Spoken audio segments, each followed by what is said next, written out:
All right, mister. Are we going anywhere this week? Yeah, you're darn right we are. And where are we off to? Is it Japan?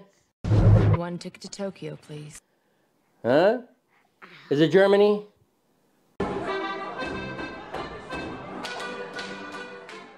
Huh? It's actually both. Yeah, it's both. We're going to Japan and Germany. What? No.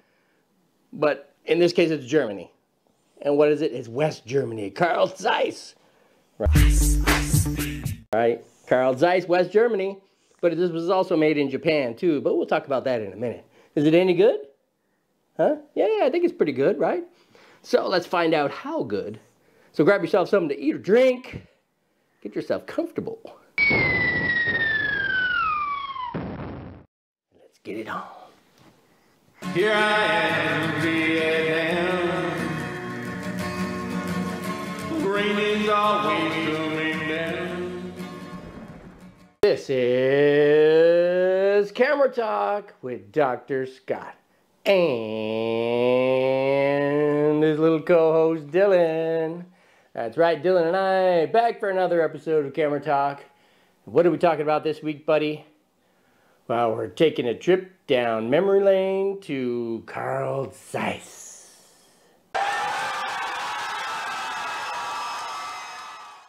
That's right, Carl Zeiss. Remember Carl Zeiss? Well, you don't actually know Carl Zeiss, but, you know, the brand Carl Zeiss, right? Anyway, we're looking at 1970s Carl Zeiss collaboration with a company known as Yashica. Whoop-de-doo. And what did they do? Carl Zeiss and Yashica got together and created a system for contacts Yashica. It was a camera system, 35mm camera system. You know, Carl Zeiss was big into the optics thing, and Yashica was big into technology and advanced computers and blah, blah, blah, this and that. So they collaborated and came up with a Contax Yashica camera system and a bunch of lenses that went along with it. And one of them that I have today, the lens that is the Distagon Distagon 35mm 1.4. It's the 1.4, mister. Everybody loves 1.4s and faster. But anyway, this is what I have on my Sony A7R II at the moment. And this is the Distagon 35mm 1.4 from 1975. I just remember disco and hating it. That's right. 1975. Remember back then, 1975? Daddy was, what, a little 10-year-old or so at the time? Older than Dylan, but younger than he is today, right? Yeah. So, that's what we're going to be looking at today anyway. And as I said, the 35 1.4s are popular. Now this sucker's pretty big. That's what she said! And taking a look at that, that's a pretty big honking piece of glass. And if you compare it to like my my Summilux 35 1.4, as you can see, yeah, definitely not as big. And my more current Voigtlander 35 1.4 is even much, look at how tiny that is. Look how tiny that is. That's how you use it. Very small, yeah. Very small, cute little thing. So this Distagon is quite a monster compared to those two. So the other thing about it too is they were made in two different locations because of the collaboration between Carl Zeiss and Yashica. As you know, Carl Zeiss is German, Yashica is Japanese. No shit, Sherlock! So we got the German-Japanese thing going on. Hey, that seems to be a common theme too, right? Germany and Japan were friends way back, way back. Didn't turn out so well for them, but hey, they were friends at the time. This collaboration began in 1975 And in West Germany, they built these things, which this one here is also built in West Germany, from 1975 to 1991. Now in Japan, they continued making these for another 6 years after that, and finally discontinued them in 1997. So there are two different things, and how you could tell the difference is the model is either an AEG for Germany, or an AEJ for Japan, or an MMG for Germany, or an MMJ for Japan. The M&M's man, the M&M's man, and he has a lot of love to make it all taste good. And we'll get into what the AEs and the M's and all that stand for in a few minutes. But anyway, it was definitely a sought after camera system. Anyway, it was you know, had the best of both worlds. Zeiss and Yashica were both quite the trendsetters for their day. They suck. They just suck. Now, the construction of this thing, as I said, it's pretty big. I mean, it's 9 elements in 8 groups. One of those elements is aspheric, and of course, what that does is it corrects for aberrations and astigmatisms and coma, stuff like that. So, you know, they're quite a handy little element to put into your design. Anyway, so it has one aspheric element in it. The close focus is 30 centimeters. Well, that's pretty good, isn't it? 30 centimeters right about here. That's not bad. I mean, again, my lights. What you talking about, doctor? Lights. Holy, we're living back in the past. My Leica lens is 70 centimeter rangefinder focus, right? So this is 30 centimeters, and it's due to a number of things. One, the design, but also adding in a floating element. You know, a grouping of elements that shift along with the focus to allow for closer focus, keeping the same image quality, whether it's close focus or distant off into the extremes. So, what are you trying to say? Of the range. So the floating FLE is quite a thing, and the same with, again, with my Leica lens. This is also an FLE design as well. So anyway, that is the close focus. It has 8 aperture blades. Okay, better than 6, as they say, for rounding things out as you stop down. But the thing with, again, when I get into that AE-MM versus thing, one of the differences is the AE, which is this one, from f1.4 all the way to f4, as you stop down, the blades cross in such a way that it creates the ninja star. Remember the ninja star? Yeah, creates the ninja star bokeh ball. Past f4, they round out, and it's very nice. The MM version has all straight blades, and therefore they get the octagon, which is a nut-shaped bokeh ball. But we like our balls round, don't we? Say, everybody haven't seen my balls. Yeah, I would think so. What are you doing, like dramatic theatrics or something? Yeah. Huh? Are you going to be a Marcel Marceau? You going to be the boy in the plastic bubble? No, that's John Travolta. Marcel Marceau, the boy in the box. That's right, in the box. So anyway, it's a hefty sucker, 600 grams. Oh my God, that's heavy, isn't it? It's almost as heavy as Dylan. 600 grams. So it's definitely not a light weight. It's a heavy one. Now its characteristics, it has great image quality. It's known for, even wide open. It's very sharp. Very sharp. Has smooth bokeh. You know, again, subjective thing, but it's smooth compared to some of the other bokehs of the day. Nice contrast, but even better with a hood, depending on the lighting situation, of course. Always better with a hood. It's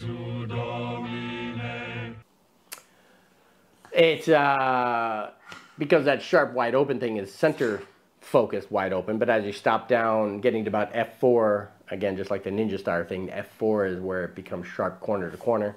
Again, it's very nice, especially for 1975.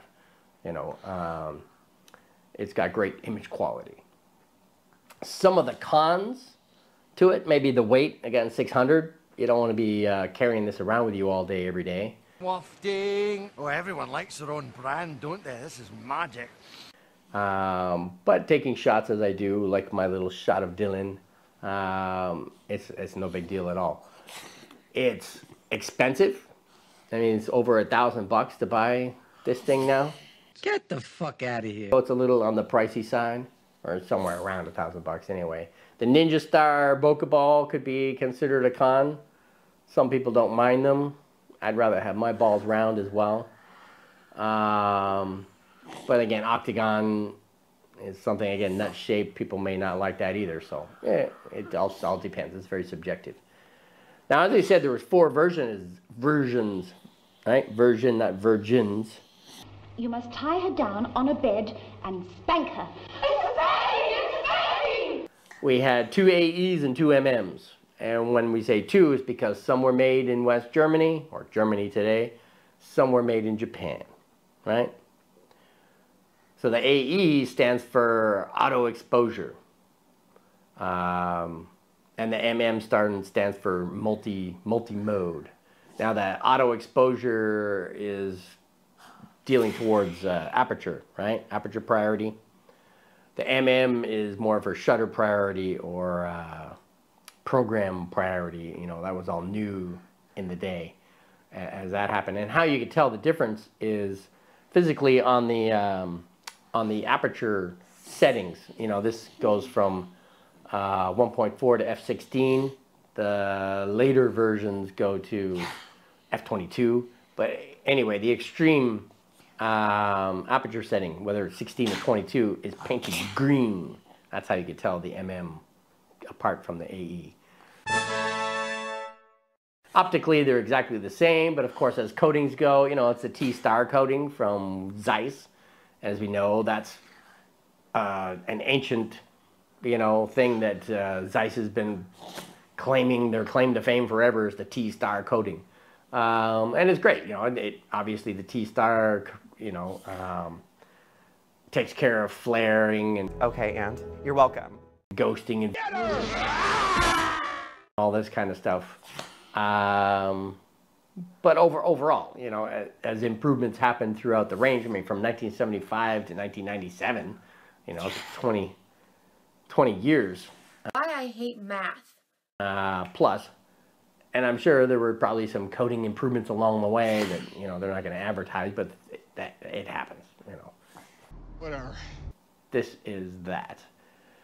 Anyway, other than that, I think that's pretty much all I want to explain with this lens anyway. I mean, Oh, thank God. it's got a great reputation. You know, people have been all high and mighty on it for a long time. All the contact Yashica lenses, you know, I also have the 50mm 1.4. It's a great lens. And this is a great lens. I mean, it's for the bang for the buck, what you get out of it. Yeah, it's expensive, but Like big butts and I cannot lie. well, it's worth it to me. Some people may say, oh, no, that's paying way too much for that. But anyway, I think that was pretty much all I could think of. I mean, the distortion correction is superb. It has again the 3D pop, you know, that Zeiss is famous for, and the colors, of course.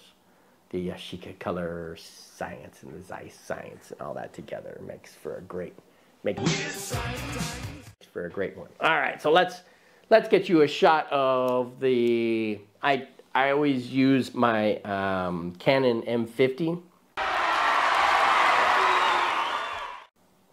to record these camera talks, and what I do is try to focus in on the nameplate on the end of the 15 to 45 EFM lens. See how sharp I can get the writing. And then we'll show you some shots of Dylan. So, hold on, mister. Let daddy get his focus in on here. Right, make sure I'm cool on that. Make sure everything is safe. All right. So, f1.4. And whoop, it's very short focus throw as well. Probably mentioned that. 1, 2, 3.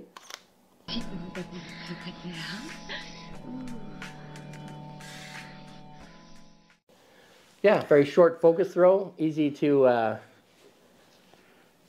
get things quickly in focus. All right, f4. Usually I do 5.6, but I do f4 because that's what I got pictures of the other, because that's where the there's no focus shift whatsoever. Thing is just dead on. Same as at 1.4. Ready? 1, 2, 3.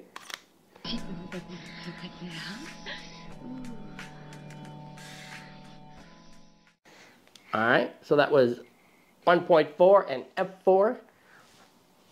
So let's take a look at Dylan. Let's take some shots of Dylan at, here's Dylan at f1.4.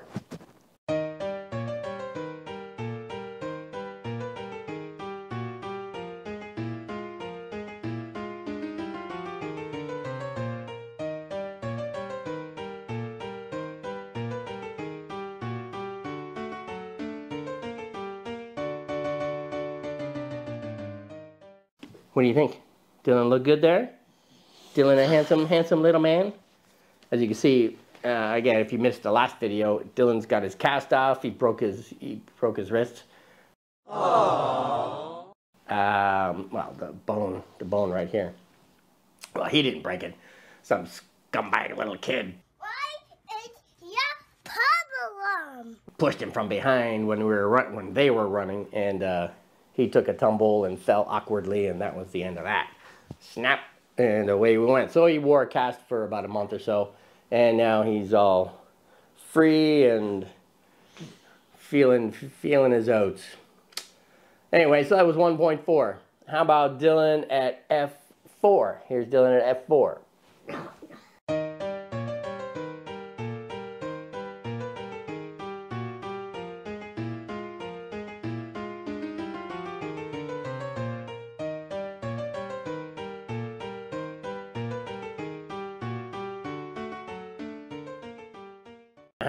How do you think you look there?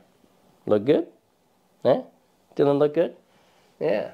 And as always, we show you some random stuff too, just so, you know, obviously Dylan only wants to see pictures of Dylan, but perhaps y'all would rather see things of other objects and people and landscapes and things like that. So let's show you some random stuff at F whatever.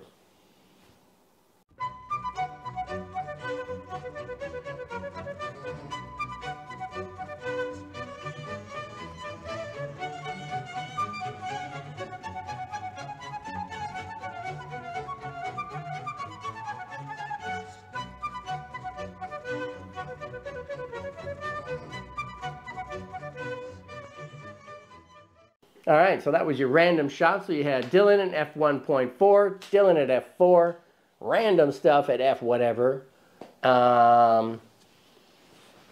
What else? I think that was pretty much it, right? So do you think it's a good lens? Think we could recommend it? Can we recommend the lens? Don't care. Yes? No? Maybe? That's the Bart Simpson treatment. So, yes. I think you could recommend it anyway. Highly recommended. It's a great lens. So, now that that's all said and done, how about we give our little plug for our photo editing software. If you pay attention to the slideshow or get distracted by the slideshow behind me, it is, who do I use? I use Luminar. That's right. Luminar Neo is our latest, greatest. It's a combination of Luminar 4, its predecessor, and Luminar AI. It's full of AI. It's full of something, right? So what's brought up some of its AI fame? spot and dust removal. That's right. So if you have spots or dust on your lens, it can remove them, right? What it does is it analyzes your image. It'll recognize the spots and dust, and it'll remove them for you. So if you have birds in the background,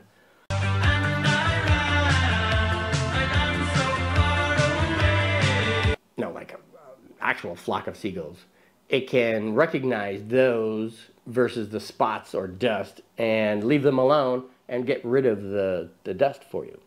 This mission is too important for me to allow you to jeopardize it. Pretty cool, huh? How about power line removal? Same thing. It can analyze your photo, it can recognize power lines, and brush them on out of there without you having to brush them out. So that's the beauty of that.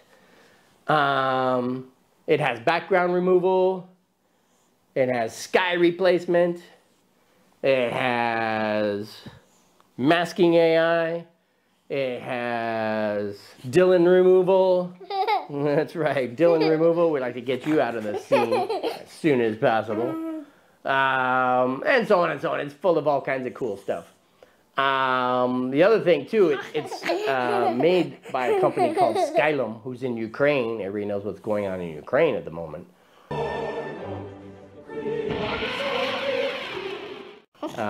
So you'd be helping them out too. If you click below, if you look below in the description, there's a link there. If you click on that link, it'll bring you to Skylum, and if you purchase it, the program has two different models. You can either pay a subscription monthly, or you can buy it outright. I recommend buying it outright because it's yours for life, and there's, you know, obviously if you're paying monthly over several months, you're going to pay for itself anyway, so just buy the thing outright. So it'll give you a $10 discount. And what do they do with that $10 discount? Talk it up, man. Napkin. They give you a napkin? Oh, hang on, booger patrol. Blow. You don't even have any snot in there. You're talking about napkin. Hey, yeah. You're just being distracting, aren't you? Oh, I don't say Are you sure? Picture. Picture? You want to take a picture? Yeah, we'll let you take a picture in a minute. So anyway, yeah, get yourself a copy. Yeah, you want to take a picture of the people on YouTube watching us right now? There you go. Here's your Lumix 100. So anyway, so yeah, get yourself a copy of Luminar. I was about to say a copy of Lumix. And other than that, what else can we say? 3. There you go. So how about you help sponsor us? Well, you don't help sponsor us, but you, well, you're not sending us money or anything, but you can subscribe. Wow. Right? Yeah, that's it. That's exactly. Look, yeah, good shot of the camera. Subscribe. Just in case you weren't paying attention. And third time's a charm. Subscribe. That's right. What else does YouTube like besides subscribers?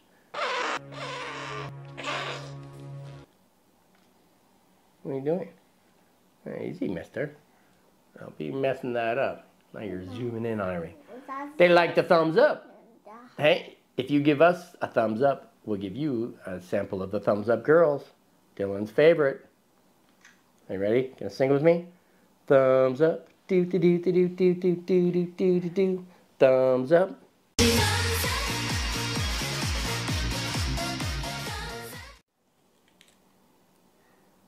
Sound assist. Uh-huh. No, you don't do that. You do this. See? So, thumbs up. Give us a thumbs up. Now, other than that, I think that's all we really had to talk to you about today. So, get yourself one of these Carl Zeiss Distagon 35mm 1.4, and you'll be happy. You'll be a happy camper. So, who are we? I'm Dr. Scott. He's Dylan. This is Sparta! And together we're all Modesty Photography. That's right, we're here to talk about tips and tricks about photography, lenses, camera systems, Dylan's photography skills at 3.8 years old, and really anything to do with photography. So come on back next week and we'll do it all again. So thank you for dropping by. Thank you for listening. Thank you for watching. Thank you for paying attention throughout all the distractions that go on through our videos. Thank you for just being you. Think they should come back next week? Yep. Why? Because you belong here. That's right. That's what I tell all my students in university. And where do they belong, Dylan? This was Camera Talk with Dr. Scott and my little apprentice photographer, Dylan. That's right. So, we come back, we do one of these every Friday. Remember, that's Friday Vietnam time. So that could be the day before you, the day after you, or the same day as you, depending on where you are in the world or what funky time warp zone you're in.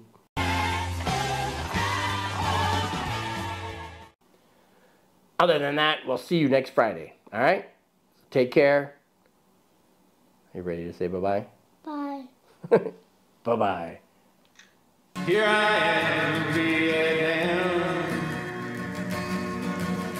Rain is always coming.